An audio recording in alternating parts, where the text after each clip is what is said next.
We just finished our first week pet sitting at a house with a small urban farm. We're both city slickers and we've never lived on a farm of any size. So we'll share what was on this farm, the chores we had to do, some of which were a bit unpleasant, and of course the animals that we cared for. So let's dig in. We sold all of our things, got online jobs, and share all of our adventures as traveling pet sitting digital nomads. We are Triple Digs. In this weekly recap video, we'll look over our activities, expenses, and adventures for the week of January 15th, 2024 through January 21st, 2024. But first, let's take a look at our pet sitting calendar. This week, we started a new sitting in Newcastle, Australia. After a few weeks here, we will fly to Melbourne, Australia and do a sitting there. Once we finish that sitting, our 90-day visa for Australia will expire. So we have to leave Australia and make our way to New Zealand. So for about 10 days in New Zealand, we're gonna have a little bit of a vacation touring the South Island and the North Island. Yay! Then we'll start a sitting in Auckland for a few weeks. And then we'll return to the exact same sitting 3 weeks later. So this means we have a 3-week gap that we need to fill with more sittings. Once we finish that second Auckland sitting, we'll fly back to the States, to Georgia, to visit Monica's cousin.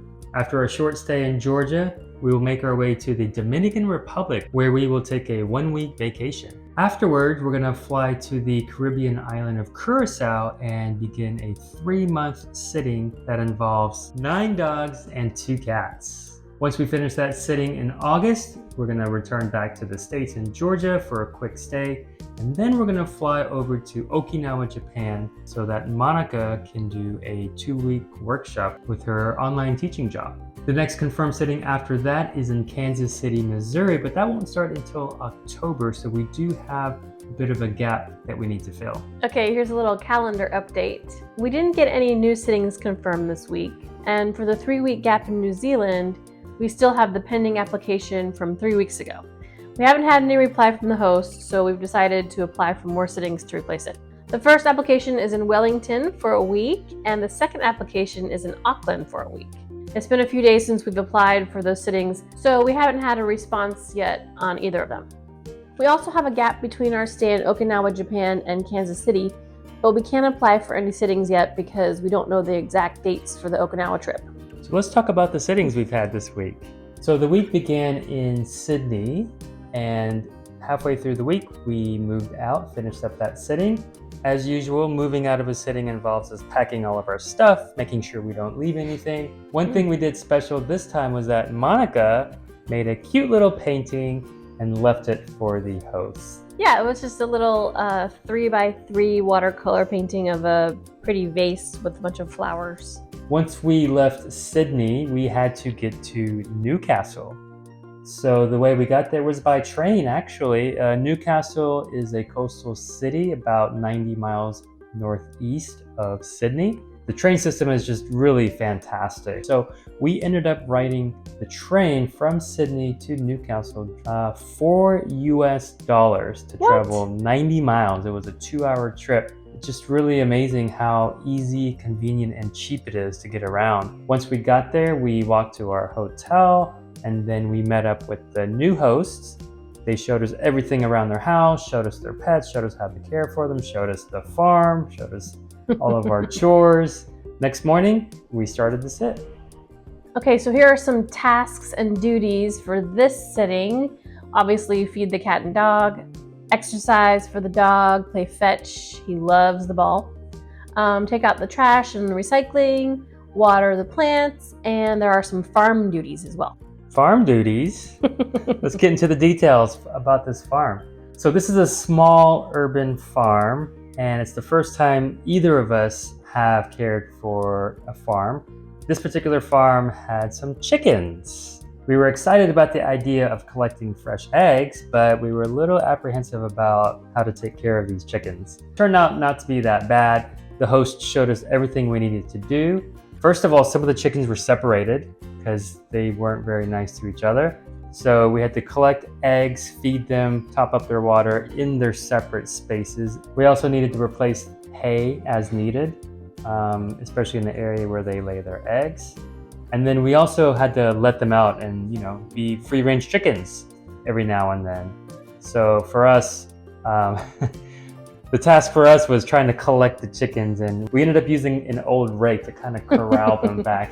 I think that's what the rake is for, because it worked really well. Yeah. So other farm-like duties that we had to do, we were expected to keep any scraps from the kitchen, put them in that compost bin, and then roll that bin around. How'd that go for you? It was like 3 large barrels, and I turned it once, and it was really, really heavy and hard to turn.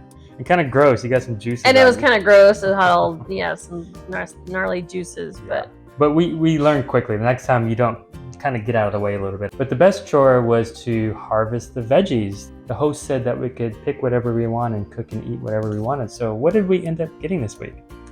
Lots of beautiful, delicious green beans and lots of fresh arugula. Let's talk about digital nomading. So each time we go to a new sitting, we have to get adjusted to our new workspace. First, we were very impressed with the office setup. It contained 2 large desks that were back to back, and with each having a large second monitor that we could use. So I like to say that when we were in there working together, we were business partners. One of the computers had a wired internet connection that was fast and stable, really great. However, the other workstation relied on Wi-Fi, which had a very poor signal because the router was downstairs. We both had to work at the same time. One of us used the wire connection in the office while the other set up a workstation in the kitchen.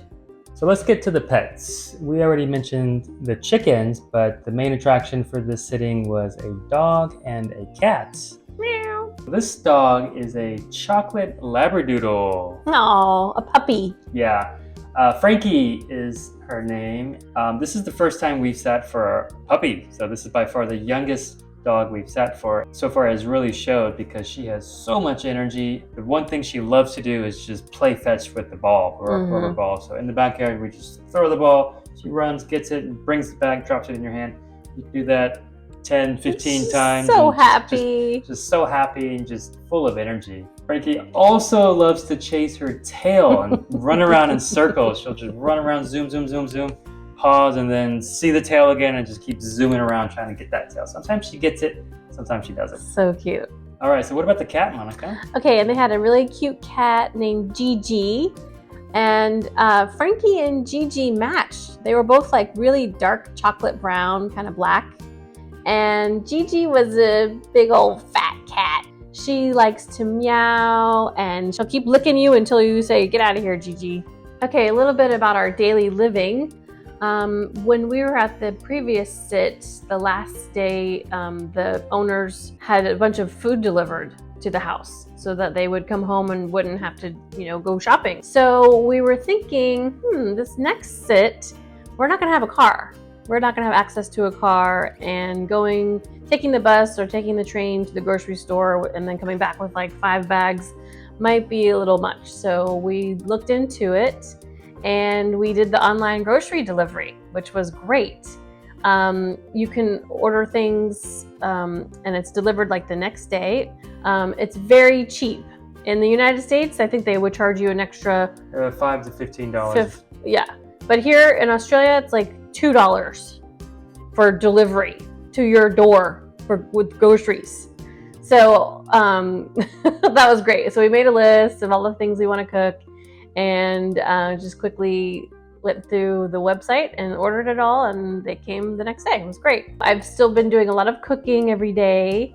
We got to use a lot of those fresh eggs. I tried to make a tortilla española. It didn't flip very well, but it was still yummy.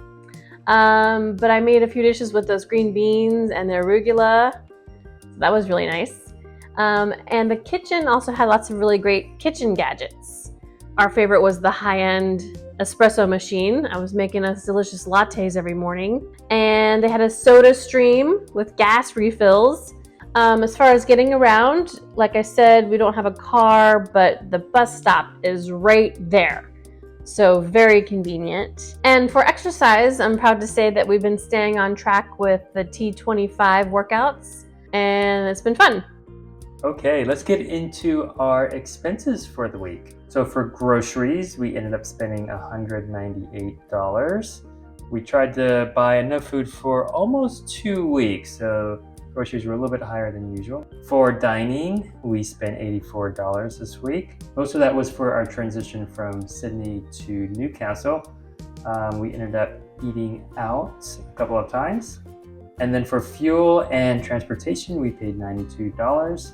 This was for filling up the car at the Sydney sitting since we had been using that vehicle. And also for the train tickets and Ubering around to get to our Newcastle sit. And once again, our fun this week was $0. Which is okay. We were transitioning from one place to another. And the one activity that we did do was just walking around the waterfront area, so no cost there. And then for personal care and personal shopping, we did not spend anything this week. So let's take a look at our budget. For week 3, this is a list of our expenditures, and they total to $374. Here's our weekly budget, which totals to $416. So as we can see, we are under budget for the week, which makes it 3 weeks in a row we've been under our weekly budget.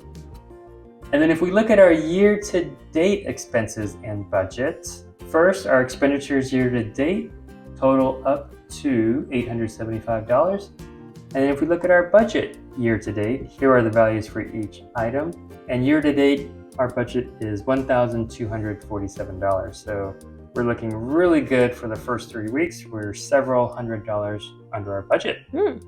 A lot of this is attributed to food. So our grocery bill has been less than what we budgeted for, and our dining bill has been much less than what we budgeted for. When we first got to Newcastle, we did take a little excursion. We took the bus to the waterfront for a nice little stroll, and we got a kebab with, I picked a sauce that wasn't that great, but it was still yummy. And a brief history of Newcastle.